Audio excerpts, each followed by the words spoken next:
जो जो चकबंदी का मामला है, और हमारे साथ ग्रामीण भी हैं और हम लेखपाल जी के पास आए हैं। वो बता रहे हैं कि अभी 1.5 महीने पहले मेरी यहाँ तैनाती हुई है।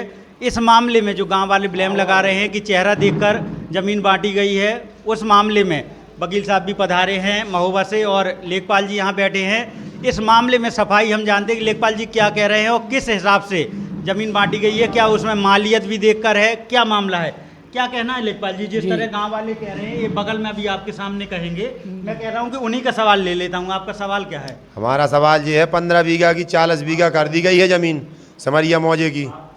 ठीक ठीक, सुन लिया उनका जी। वो कह रहे हैं कि 15 बीघा की 40 बीघा कर दी गई है। चकबंदी सदस्य वो किसने, किसके द्वारा की गई है? नहीं, किसके अधिकारी के द्वारा की गई है ये तो बताएं। अब वो गांव वाले हैं, वो तो बताएंगे। नहीं भाई, तो ब्लेम तो कोई किसी पे लगा सकता है। तो ही के पहले जोन कर्मचारी थे, ही के पहले पुराने जोन कर्मचारी थे, वो करके गए हैं। ये तो 1.5 महीने से आए हुए हैं, तो उनको तो कोई चीज़ की इनकी जानकारी नहीं है कि क्या है और क्या नहीं है। तो ये तो लेखपाल जी बहुत संगीन मामला है, मतलब जांच का विषय है कि नहीं है? जब ऐसी बात बता नहीं तो इनका अभिलेखों का उनका मायना कराइए, रिकॉर्ड्स का मायना कराइए, कहाँ से क्या गलती हुई है, कैसे आई है, कैसे नहीं है, बेनामा से आई है, विरासत से आई है, वसीयत से आई है। अभी आप क्या कर रहे हैं, आप बताएं। अभी ज़मीन पे आप क्या कर रहे हैं, किस तरह से क्या देख रहे हैं? आज यहाँ क्या कार्यक्रम है? आज यहाँ पर ग्राम चौपाल लगी है, अधिकारी आ रहे हैं और गाँव की समस्याएं सुनेंगे यहाँ की। आप गांव वालों की तरफ से क्या बातें अधिकारी के सामने रखने वाले हैं? सुनेंगे या फिर निवारण भी होगा? नहीं, अधिकारी सुनेंगे, उनका निवारण भी करेंगे। जो न्याय प्रक्रिया के अंतर्गत होगा, न्याय प्रक्रिया के अंतर्गत होगा, मौके का होगा, मौका देख के किया जाएगा। किसी की पैमाइश की समस्या, उसका भी समाधान किया जाएगा। जिस तरह ये कह रहे हैं कि 15 बीघा जगह 40 बीघा हो गई है, अभी वो प्रूफ के साथ जो चीज़ें बता सकते हैं। अगर ये मामला हुआ तो इसमें जो लोग सम्मिलित हैं उनके खिलाफ जांच होगी। आप क्या कहते हैं उनके ये तो अभिलेखों का मायना हो, पुराने रिकॉर्ड का मायना किया जाए, उससे पता चले सही बात है या गलत है। ब्लेम तो कोई किसी पे लगा सकता है, हम पे भी लगा सकता है, ये भी कह सकते हैं जो हमने अभिलेख दिए। नहीं, वो बात अलग है। बढ़ाना घटाना किसी अधिकारी के, सक्षम अधिकारी के आदेश से ही बढ़ाया घटाया जा सकता, वैसे नहीं हो सकता। एक आध मामला होता तो चल जाता। ये पूरे गांव वाले कह रहे हैं कि हमारी जगह कम ज़्यादा हो गई है। कौन कह रहा है? यहाँ सभी लोग तो वही है, आप सब लोग कह नहीं रहे हैं। हाँ हाँ, अब क्या है, 3 महीना पहले फैसला उड़ान चेक भर दो 518 से। देखो यही है सामने, देखो ये देखो 2022 का है, 2022 में हुआ है। हम अभी आए, मैं क्या बता सकता हूँ।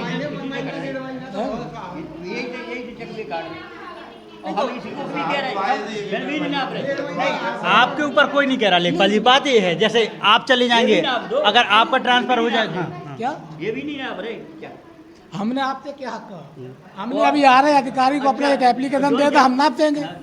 मैंने कहा नहीं, कहा सभी जमीन है जो यह है, जो 51 में, यह 99 में 1 बीघा कम है आपकी।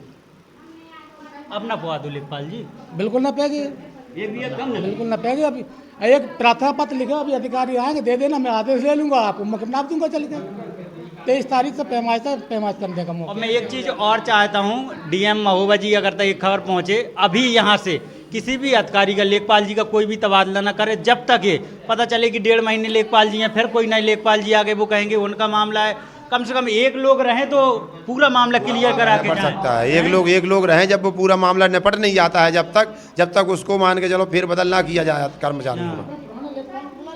हाँ, पुराने लेखपाल नहीं, पुराने लेखपाल साहब को बुलवाइएगा, और जहाँ पे दूसरी जगह है वे उधर नाप के यहाँ पे दीजिए। आपको कहना है अधिकारी जी के सामने कि आप उन्हें भी बुला लीजिए। नहीं, वही कहने का मतलब, पुराने लेखपाल साहब, कानून को साहब को बुलाइएगा, उन्हीं के सामने उन्हीं की मतलब उसमें रखा जाए, और वे नाप के सही करें उसको, जिसने ज़्यादा ली है कम ली हुई है जमीन। नाप के सही करें, उनको प्रॉपर सजा भी मिलनी चाहिए। बिल्कुल बिल्कुल बिल्कुल बिल्कुल मिलनी चाहिए सजा, क्यों नहीं मिलनी चाहिए?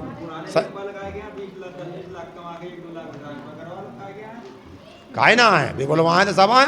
यदि साहब बुलवाएंगे कैसे नहीं आएंगे? वो बुलवाएंगे तो क्यों नहीं आएंगे? जब उन्होंने नाप के दी है, जब आदमी असंतुष्ट है तो किसकी वजह से असंतुष्ट है? कर्मचारियों की वजह से? किसकी वजह से असंतुष्ट है, आप बताइएगा। तो एक बार थोड़ा सा स्कूल में बैठे हुए थे और लेखपाल जी ने बड़ा संतुष्टि से जवाब दिया। और लेखपाल जी का एक और कहना है कि ज़मीन गांव वाले उतना समझ नहीं पा रहे हैं, मालियत के हिसाब से वो बता रहे हैं कि मालियत के हिसाब से, जैसे कोई की पथरी ज़मीन है और कोई के पथरी 3 बीघा मिल जाए और कोई के मोटो मिल रहा हो तो कम तो मिला ही जाएगा। तो जो कहानी आप समझ रहे नहीं, कम तो मिले, लेकिन उनकी कायदे से उनकी लगाई जाए मालियत, ऐसी न लगाई जाए मालियत की। जैसे मान के चलो जितनी है उस हिसाब से मालियत, जैसे पुराने लेखपाल साहब ने लगा दी, पता चलो कि 60 की मालियत है 40 लगा दी, जोन मान के चलो सक्षम है। अच्छा, कायदा मतलब किस तरह से आप बताएं, कायदा क्या कहलाएगा? कायदा ये कहलाता है कि जो मान के चलो जैसी चाहे मान के चलो, जैसे इनके में खेत सही है, अब इनको पता ही नहीं है कितने की मालियत लगी, वो खेत उड़ गया है। ग्राम में गांव के विनिमय अनुपात का निर्धारण 2017 में किया जा चुका है। इस समय कोई कीमत नहीं लगी है। 17 की कीमत दर्शाई गई है। 2017 में लगी है, पूछो। 17 में लगी हुई है, 17 में लगी हुई है कीमत, लेकिन उसकी कीमत भी तो कायदे के हिसाब से लगानी चाहिए। 17 में लगी हुई है, 6 साल 7 साल करीब हो गए हैं। चैनल के माध्यम से मेरी अपील है, डीएम साहब महोबा देख रहे हैं, अधिकारी यहाँ आ रहे हैं, लेखपाल जी का वही कहना है, गांव वालों का कोई तरीका का रंजिश का काम ना हो पाए, क्योंकि ज़मीन का मामला है, जिसको जो मालियत के हिसाब से है एकदम संतुष्टि होनी चाहिए गांव वालों की। और लेखपाल जी का भी ट्रांसफ़र यहाँ से ना हो तो बहुत अच्छा रहेगा, क्योंकि ये लगता है पूरा निवारण करा के ही जाएंगे, है ना लेखपाल जी? अभी तो आप ना जाएं। नहीं, पूर्ण सहयोग करूँगा मैं। ठीक है।